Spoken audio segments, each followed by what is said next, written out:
Crime, suspense thriller సినిమాలు ఒకప్పుడు ఎక్కువగా వచ్చేవి.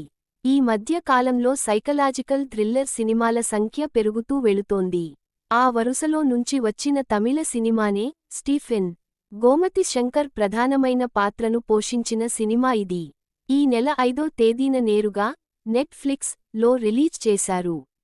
మిథున్ దర్శకత్వం వహించిన ఈ సినిమా కథేమిటనేది ఇప్పుడు చూద్దాం. కథ: నగరంలో వరుస హత్యలు జరుగుతుంటాయి. యువతులను టార్గెట్ చేసి హత్యలు చేస్తుంటారు.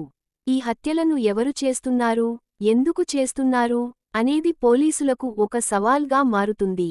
పోలీసులు రంగంలోకి దిగిపోయి అన్ని వైపులా గాలింపు జరుపుతూ ఉండగానే 9 మంది యువతులు హత్య చేయబడతారు. దాంతో నగరంలోని ప్రజలంతా భయభ్రాంతులకు లోనవుతారు. పోలీస్ ఆఫీసర్ మైఖేల్ ఎలాగైనా హంతకుడిని పట్టుకోవాలనే పట్టుదలతో ఉంటాడు. అందుకు సంబంధించిన ప్రయత్నాలు చురుకుగా జరుగుతుంటాయి. అలాంటి పరిస్థితులలోనే స్టీఫెన్ నేరుగా వచ్చి పోలీసులకు లొంగిపోతాడు. జరిగిన వరుస హత్యలను చేసిన హంతకుడిని తానేనని తేల్చి చెబుతాడు. మొదట్లో నమ్మలేకపోయిన పోలీసులు ఆ తరువాత ఆయనను అరెస్టు చేస్తారు. హత్యలు ఎందుకు చేసినట్టు, 9 హత్యల అనంతరం లొంగిపోవడానికి కారణం ఏమిటి అని స్టీఫెన్ను పోలీస్ ఆఫీసర్ మైఖేల్ అడుగుతాడు. అప్పుడు స్టీఫెన్ ఏం చెబుతాడు? ఆయన ఫ్లాష్